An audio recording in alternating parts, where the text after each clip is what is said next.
Moving to the last segment which is the UCL. Not much high stakes for me because मैं तो Barcelona का supporter हूँ, मुझे क्या फ़र्क पड़ता है. But real Madrid versus Bayern Munich का मैच, जो कि स्टार्ट बड़ा ही बोरिंग तरीके से हुआ था. स्टार्ट भी गया, मतलब 10-15 मिनट तो बड़े इंटरेस्टिंग थे स्टार्टिंग के, बट फर्स्ट हाफ इवेंचुअली थोड़ा बोरिंग था. Second half was on fire. And right away let's start with the line-ups. ज़्यादा इसमें टाइम वेस्ट नहीं करेंगे डिस्कशन में. बायर्न के लिए नॉयर स्टार्ट कर रहा था, पीछे किमिच, किम, डियर एंड माजरोवी, ये 4 हमारे बैक 4 में थे. लमायर एंड लाइमर बोलेंगे, लमायर बोल रहा हूँ मैं, लाइमर एंड गोरेत्स्का, ये हमारे डबल पिवट में थे. एंड उसके आगे साने, मूलर एंड मूसियाला, ये हमारे you would say front 3 and up top फिर हमारे केन थे. तो फ्रंट 4 कह सकते हो एक तरीके से, 4-2-3 उनका सेटअप था. अगर हम लोग मैड्रिड की बात करें, Lunin of course being the goalkeeper, Mendy on the left back side and right back की पोजीशन पे वास्केस थे. यहाँ पे कारवाल इंजर्ड थे क्योंकि. नाचो और रूडिगर हमारे सेंटर बैक्स थे, विच मीन्स कि Tchouameni would not be starting as centre back and so Camavinga would not be able to start. 4-4-1-1 की फॉर्मेशन थी, या 4-4-2 कह सकते हो तुम. लेफ्ट मिड पे रॉड्रिगो, राइट मिड पे वाल्वर्दे, बीच में क्रूज एंड चुआमेनी थे. अप टॉप विनीशियस, उसके जस्ट पीछे बेलिंगम. तो ये तो हमारी लाइनअप हो गई. Now let's come to the analysis of the game. देखो, बायर्न म्यूनिख जब भी आउट ऑफ पोजेशन थी, they were playing in a 4-4-2 as well. Up top Kane और अपना मूलर थे. एंड फिर लेफ्ट साइड पे जो है ना वो साने था, राइट साइड पे मूसियाला था. एंड मैंने ये चीज़ देखती ही मैं नोटिस करी कि कहीं ये प्रॉब्लमैटिक तो नहीं होगा. And I prove how this actually came out to be true. ठीक है, ये एक टैक्टिकल चीज़ है जो मुझे पसंद नहीं है बायर्न म्यूनिख से. साने को लेफ्ट साइड पे रखना, मूसियाला को राइट साइड पे रखना. आई थिंक प्रॉब्ली क्रॉसेस के चक्कर में सोच रहे होंगे वो, या कटबैक के चक्कर में. बट मैड्रिड का तो वही था भाई पूरा. आज प्रिपरेशन में थे कि अनदर टिपिकल हराम बॉल परफॉर्मेंस देनी है इनको. मैड्रिड वाले सिटी वाली परफॉर्मेंस को टॉप करना है, एकदम बेच जाएंगे पीछे. Because the start was such, Bayern Munich को लिटरली हॉन्टिंग रियल मैड्रिड, डरा के रखा हुआ था उनको, सांस लेने का टाइम नहीं दे रखा था. एंड यू कुड आर्ग्यू कि शायद पहले के 15-20 मिनट में Bayern Munich should have scored more, क्योंकि there was literally no sight to be seen जहां पे मैड्रिड जो है वो अपना हाफ छोड़ के बायर्न के हाफ में एक्सप्लॉइट या फिर इनरोड्स बना पाए. That is how one sided the first 15-20 minutes were. 0 goals मारना उसमें से for Bayern Munich it is not acceptable. Bayern Munich ने अपने फर्स्ट हाफ के मेजॉरिटी ऑफ द चांसेस जो थे ना वो पहले ही 15-20 मिनट में बना लिए थे. उसके बाद देन वी सी कि Madrid slowly starts to make a comeback.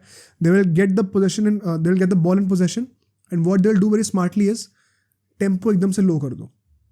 एकदम जितना स्लो कर सकते हो टेम्पो को उतना स्लो कर दो. इसमें क्रूज का बहुत बड़ा हाथ था. इन इट वाज क्रूज जिसने एक बहुत ही स्टेलर बॉल डाली. 4 प्लेयर्स थे ऐसे बॉक्स में खड़े हुए, बीच में से निकाल दी. एंड किम मिन जे की इंडिविजुअल एरर हो गया, चलो ठीक है, समझ में आता है. बट विनीसियस का जो रन था, a great run, great ball by Cruz to spot that run, and then a very clinical finish.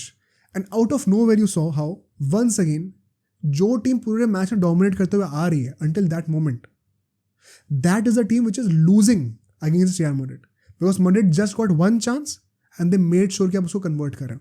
And this is so admirable about Madrid even as a Barca fan. We can go back and forth on whether the game is beautiful or not, वो सब तो बातें ठीक है. Primary aim हमेशा जीतने का होना चाहिए. अगर आप इतना एफिशिएंट फुटबॉल खेल सकते हो ना कि आप पूरा पीछे बिछने के बाद भी अगर आपको एक चांस मिल रहा है उसको आप स्कोर कर दे रहे हो, तो भाई we are nobody to question Madrid. Then तुम बायर्न को कितना भी कह लो ये करा वो करा, बड़ा सुंदर खेला, डोमिनेट करा वो करा, अल्टीमेटली फर्स्ट हाफ के एंड पे 1-0 क्या था, मैड्रिड ही थी ना. This is how football is played. जो जीतेगा वही आगे जाएगा. सुंदरता, डोमिनेशन सब ठीक है, बट अगर तुम जीत नहीं रहे हो ना तो कोई फायदा नहीं उन चीज़ों का. एंड आई थिंक मैड्रिड ने वही करा, बिकॉज उस गोल के बाद then Madrid grew into the game, and फिर बायर्न के नंबर ऑफ चांसेस और कट होने लग गए. एंड आई वुड आर्ग्यू, मैंने सेम चीज़ सिटी के लिए कही थी, जब आपको पता है कि मैड्रिड ग्रो कर रही है गेम के अंदर और जैसे बॉल पोजीशन लूज करते हैं वो लोग पीछे बिछ जाते हैं सबके सब. ऐसे में what is the most logical way to break them down, because अगर पूरी की पूरी टीम इस इंटेंशन से पीछे बैठी हुई है ना कि हमें आगे जाना ही नहीं है, तो फिर बड़ा मुश्किल होता है उनके अगेंस्ट स्कोर करना. The most logical and the most easy, the most suitable way for teams like City and Madrid, अपना Bayern Munich is move the ball faster, rotate the ball faster, make them और force them to commit mistakes. अगर game 1x की speed पे चल रहा है तो defenders के पास ज़्यादा टाइम है to decide if they want to commit a decision और नॉट. अगर वही गेम को आप 1.5 या 2x की स्पीड पे चलाओगे तो डिफेंडर्स के दिमाग में कम टाइम है फिर टू प्रोसेस एंड एंटिसिपेट कि हमें क्या मूव फिगर आउट करना चाहिए. तभी तो गलतियाँ होती हैं, इनवॉलंटरी मिस्टेक्स तभी तो होती हैं. तो वो बायर्न ने पहले वो गोल कंसीड करने के बाद दिखा ही नहीं मुझे उनसे कहीं ना कहीं. And so Madrid got a very easy pass after that. Because इसके बाद अगर मैं देखूँ फर्स्ट हाफ के एंड पे 48% पोजीशन था मैड्रिड का, सिर्फ 3 शॉट लिए, एक ही शॉट ऑन टारगेट था, वो गोल था. बायर्न म्यूनिख ने 8 शॉट लिए जिसमें से मेजॉरिटी पहले 15 मिनट में थे. 6 शॉट पहले 15 मिनट में ले चुके थे. ऑन टारगेट सिर्फ एक है. लेकिन तो तुम में और मैड्रिड की एफिशिएंसी में फ़र्क क्या है? उन्होंने भी एक शॉट ऑन टारगेट लिया, तुमने भी लिया है. क्या क्या फ़ायदा है इतना डोमिनेट करने का? ये सोचने वाली बात है. इससे पता और सरप्राइजिंग बात पता क्या है? मैड्रिड की XG 0.66 की थी आफ्टर फर्स्ट हाफ, बायर्न की XG 0.5 की थी. तो after taking so many shots, after dominating left right centre, आपकी XG भी मैड्रिड से कम है, जो कि सपोजिटली पूरे मैच में पीछे बैठी हुई थी. Now you get the reality कि it is not just about sitting back. Madrid का गेम बहुत ही स्मार्टली प्ले आउट करता है. अगर आप पूरे टाइम पीछे बैठ कर भी सो कॉल्ड दूसरी टीम से ज़्यादा XG क्रिएट कर दे रहे हो ना, तो फिर आपको कोई प्रॉब्लम नहीं होनी चाहिए खेलने में. एंड इस बात को कोई लॉजिकली काउंटर कर सकता है तो करके दिखा दे. अगर मैं बायर्न की तरफ से एक और बात कहूँ जो मुझे प्रॉब्लमेटिक लग रही थी, पहले के 15 मिनट में ही प्रॉब्लमेटिक लग रही थी. Sane on the left wing and Musiala on the right wing, दोनों के पास ऐसे चांसेस आए थे जहाँ से वो स्कोर कर सकते थे, बट वो अपने रॉन्ग फुट पे थे उस टाइम पर और वो स्कोर नहीं कर पाए. इसलिए एंड मुझे तभी लग रहा था कि प्लीज़ ये चेंज तो तुरंत कर दो. And that is exactly what was done. Second half शुरू होते ही पहले तो गुरेरो आते हैं गोरेट्सा की जगह पे एंड तुरंत मुसियाला को लेफ्ट विंग पे ले जाते हैं, साने को राइट विंग पे लेके आ जाते हैं और तुरंत के तुरंत गेम बदल गया. Then we see all of out of nowhere Sane जो है राइट विंग से आते हुए cuts on a stronger foot, एक भर के शॉट मारता है on the near post, Lunin को बीट कर देता है. Lunin should be disappointed to a certain extent, उसे रोकनी चाहिए थी बॉल वो, but you can not take away anything from what Sane did there. It was an absolute banger. उस गोल का क्रेडिट बहुत हद तक साने को जाना चाहिए. I think he was absolutely perfect in that goal. And जैसे ही हमने वो करेक्शन देखा ना, then you will see just after that Musiala from the left wing, अब वो भी इनरोड्स बना रहा है गोल के अंदर, बॉक्स के अंदर. उसके ऊपर भी पेनल्टी कंसीड होती है. वास्केस को क्या हमें ब्लेम करना चाहिए? देखो, कहने को तो कह सकते हो कि उसको ट्रेलिंग लेग उसने मार दिया अपना, बट अगर आप उसको अपने आप को उस पोजिशन पर रखोगे, यू विल योरसेल्फ इमेजिन कि यार जब आपको इतनी जल्दी एक्शंस लेने पड़ते हैं ना और आपका लेग ट्रेल कर रहा होता है पहले से, तो वो बहुत ही इनवॉलंटरी हो जाता है कि आपका पैर फिर फंस जाए किसी और से, उसको आप कॉन्शियसली कंट्रोल नहीं कर सकते हो. तो थोड़ा हार्श हो जाएंगे अगर हम लोग कह रहे हैं वास्केस के ऊपर क्रिटिसाइज करने को, बट सच्चाई तो यही है कि उसी के चक्कर में पेनल्टी होती है. एंड हैरी केन बहुत ही कूल काम कंपोज पेनल्टी मारते हैं out of nowhere, just because of this one switch you see कि बायर्न एकदम से 2-1 अप हो चुकी है. और फिर पता क्या होता है, मैंने पहली बार मैड्रिड को थोड़ा पैनिक करते हुए देखा है इस साल यूसीएल में. बिकॉज जैसे 2-1 स्कोर होता है ना, मैड्रिड तुरंत अपनी फॉर्मेशन चेंज कर देती है. They go back to a diamond in the midfield.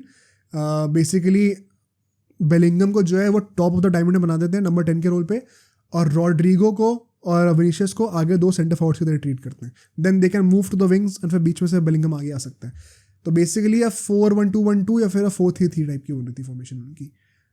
And this was basically due to a response कि मतलब अब एक गोल कंसीड कर लिया, now we have to score. And मुझे लग रहा था कि यार क्यों, मतलब what you have been doing so far has been working for you.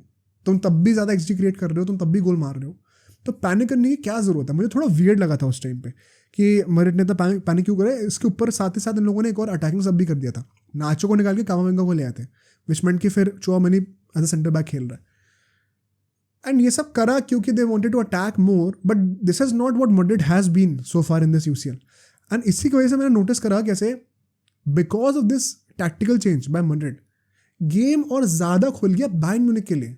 And you would remember जब वो सेकेंड गोल पड़ा है पेनल्टी का, उसके बाद ही चेंज किए थे मैड्रिड ने. उसके बाद भी अगले 10-15 मिनट तक बायर्न कंप्लीटली डोमिनेट कर रही थी. मैड्रिड वर लुकिंग वेरी क्या कहते हैं उसको, vulnerable with their back line. More often than not, after every couple of minutes, Bayern Munich were making inroads into the Madrid box. इसके बाद हम देखते हैं कि Ancelotti makes a couple of more substitutions. होजेलू अंदर आ जाता है, मॉड्रिच अंदर आ जाता है, basically more attacking substitutions. And यहाँ पे मैं बायर्न को कहना चाहता हूँ कि आपने दिखा दिया कि अल्टीमेटली इस साल आपका इतना अच्छा जा नहीं रहा है.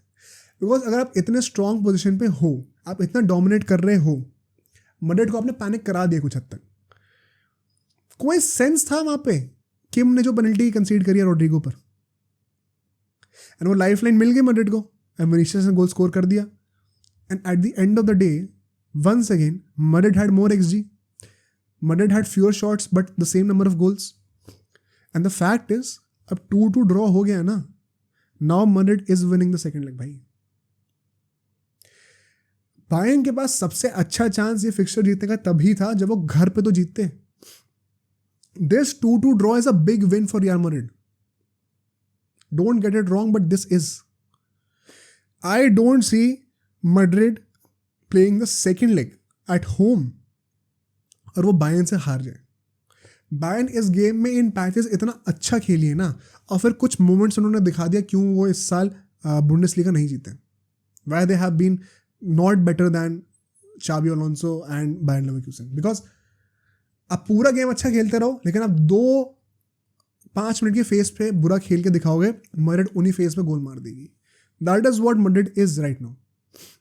एंड बायर्न म्यूनिख एग्जैक्टली वही करा है. एंड तुम कैसे मुझे कह सकते हो कि बायर्न म्यूनिख ये अवे फ्रॉम होम नहीं करेगी? So I see no reason why Madrid should not qualify for the finals. अगर वहाँ पे जब 2-1 चल रहा था स्कोर, अगर मैड्रिड की जगह बायर्न एक और स्कोर कर देती कि 2-2 की जगह 3-1 हो जाता, तो होता कि हाँ शायद अब चांस बन सकता है बायर्न के साथ. Because Bayern started off really well. I think they deserve credit for that. And even in the second half after the second goal they were really good. But जब गुड ओवर करने की बात आई तो ऐसे आई कि Madrid ने सीधा गोल ही मारा है. फिर आपको सोचा ही नहीं है. ऐसा नहीं कि मैड्रिड ने डोमिनेट करा लेकिन गोल नहीं आया. ना, सीधा गोल मारा है. And that is the beauty of Real Madrid. That is the advantage that they carry. They know how to finish their chances. And so with that I think कि ये ड्रॉ के साथ ही साथ ये फिक्सचर किल हो चुका है. I would be pleasantly surprised अगर बायर्न जीत जाती है. As a Barca fan I don't mind, but बहुत मुश्किल लग रहा है. I think Madrid will be going to the finals. And अगर फाइनल्स आ रही है मैड्रिड तो आई रादर हैव PSG. भाई फिर मैं डॉर्टमुंड नहीं चाहता. तो लेट्स सी कि अब PSG और डॉर्टमुंड के मैच क्या होता है. अब सोचो अगर ये क्लिप इतनी बढ़िया थी तो पूरा का पूरा पॉडकास्ट कितना बढ़िया होगा. तो अगर आपको इसी क्लिप का पूरा पॉडकास्ट देखना है तो यहाँ पे क्लिक करिए, और अगर आपको ऐसे ही और क्लिप्स बिंज वॉच करनी है तो यहाँ पे क्लिक करिए.